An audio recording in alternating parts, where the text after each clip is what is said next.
Esse guia foi pensado especialmente para a galera da medicina, estruturado para entregar aqueles conceitos de altíssimo rendimento em parasitologia clínica em pouquíssimo tempo. A parasitologia não é só ficar olhando o bicho pequeno no microscópio, sabe? É entender a fundo uma relação ecológica onde uma espécie literalmente sobrevive às custas de outra. E para ter excelência na prática clínica, dominar essa dinâmica é o primeiro passo absoluto. Para a gente ter uma ideia do peso monumental dessa disciplina, pensa nesse número: 1 milhão. A gente está falando de mais ou menos 1 milhão de mortes todo ano no mundo, com uma concentração enorme no continente africano, só por causa da malária. Isso já deixa bem claro que entender os detalhes do parasitismo não é apenas um exercício acadêmico para passar na prova. É literalmente lidar com questões de vida ou morte na saúde global. E o tamanho desse desafio de saúde pública fica ainda mais insano com este próximo dado: 1 bilhão. É estimado que 1 bilhão de pessoas hoje tenham infecção ativa por ascaridise. É uma métrica que assusta, né? E reforça muito o motivo pelo qual os profissionais de saúde precisam entender essas doenças de trás para frente. São enfermidades absurdamente comuns, mas que, na real, são super evitáveis. Então, o nosso roteiro para dominar isso tudo passa por 5 pontos: os 5 pilares e a classificação, o dicionário clínico de localização, os ciclos, os vetores e reservatórios, e fechamos com a profilaxia e o preço da medicina. Ponto 1. Os 5 pilares e a classificação. O mais interessante aqui é que esses 5 passos funcionam como um verdadeiro checklist mental que não dá para pular na hora do diagnóstico. Temos o ciclo, a morfologia, a fisiologia, a interação com o hospedeiro e a profilaxia. A grande sacada é a interdependência disso tudo. Entender minuciosamente o ciclo biológico de um parasita leva a gente de forma bem natural a saber a profilaxia correta. Se a forma de transmissão é compreendida, quebrar o ciclo vira só uma consequência lógica. Agora, as fronteiras da parasitologia clássica são super bem definidas. A divisão principal fica entre protozoários, plateumintos, nemateumintos e artrópodes. Mas o grande detalhe para as provas e para a vida no laboratório é lembrar de quem fica de fora: vírus e bactérias.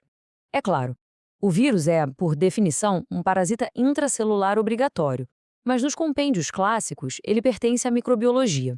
Aqui, o foco são os vermes, os protozoários e os insetos que causam impacto patogênico.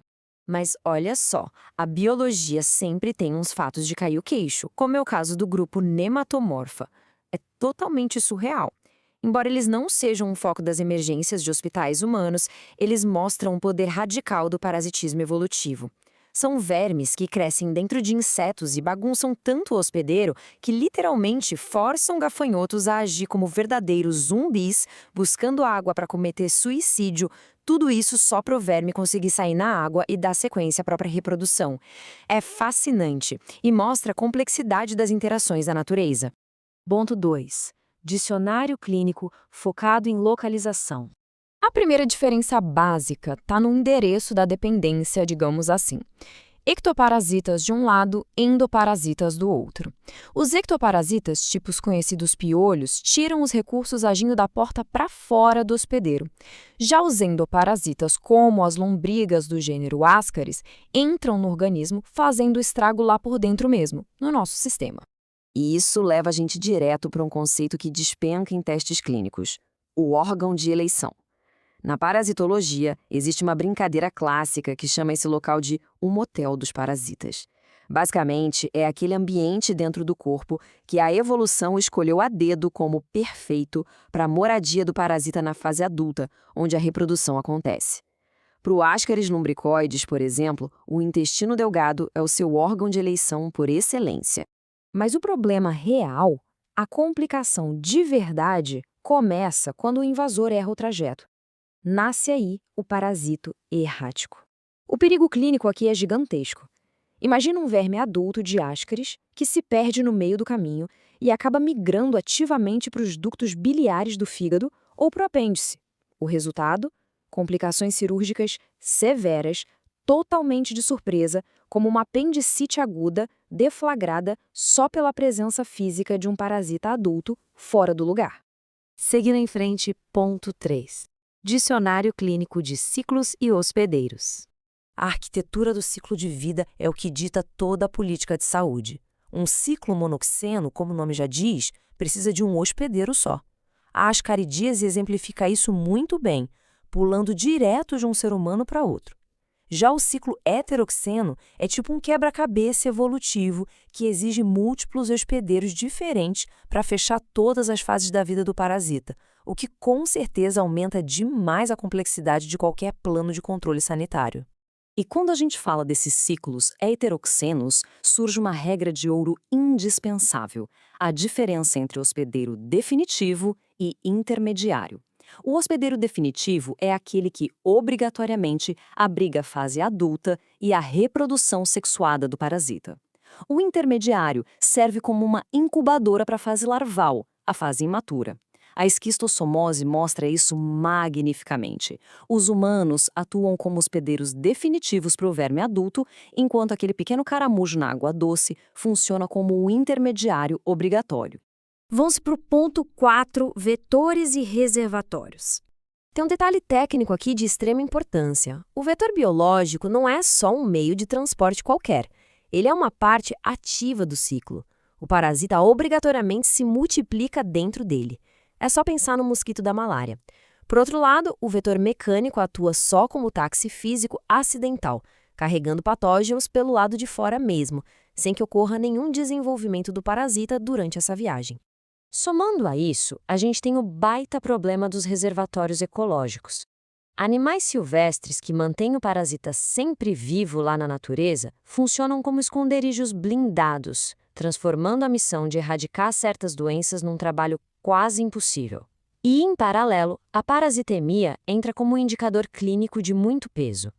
É a medida da carga de parasitas no sangue revelada pelos exames, o que é absolutamente essencial para ditar a agressividade do tratamento. E, finalmente, ponto 5. Profilaxia e o preço da medicina. No fim das contas, a profilaxia é o grande objetivo da ciência médica contra essas infecções. É o conjunto de medidas para prevenir, controlar e erradicar esses patógenos. E a beleza da profilaxia muitas vezes está na sua simplicidade. Ter o mero acesso a saneamento básico já é a ferramenta perfeita para quebrar ciclos devastadores de parasitas intestinais. Aí, a epidemiologia junta todas essas variáveis e traduz isso em dados a longo prazo para formular políticas públicas que realmente funcionam. Só que, claro, botar tudo isso na cabeça e entender a biologia dessas interações exige muita energia e horas intensas de estudo. Tem uma citação da fonte original que resume isso de um jeito impecável. Não existe realização sem sacrifício.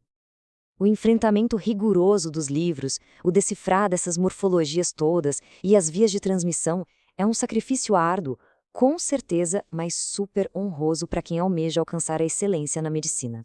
E olhando novamente para aquelas estatísticas assustadoras lá do começo, fica o grande desafio. Será que os futuros guardiões da saúde estão verdadeiramente prontos para dominar essa dança intricada de vetores e hospedeiros e liderar o combate contra essas ameaças globais? O campo clínico está esperando, e a ferramenta de verdade para vencer tudo isso está exatamente no profundo entendimento dessas fascinantes e complexas regras evolutivas.